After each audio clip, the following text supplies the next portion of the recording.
আসসালামু আলাইকুম কাকা, কেমন আছেন? আপনার নাম কি? এখন বয়স কত হয়েছে? 115 বা 20? আপনার ছেলে মেয়ে কজন?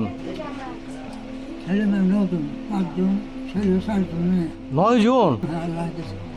আপনার হাসি অনেক সুন্দর। কাজকর্ম করলে আপনি কি কাজ করতেন? আমরা ব্যবসা করছেন।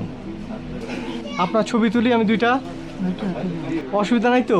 না ডর করে কি আর ডর?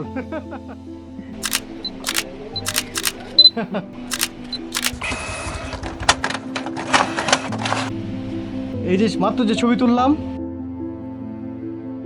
সুন্দর হয়েছে দাদার ছবিটা ভেবে ঠিক করুন।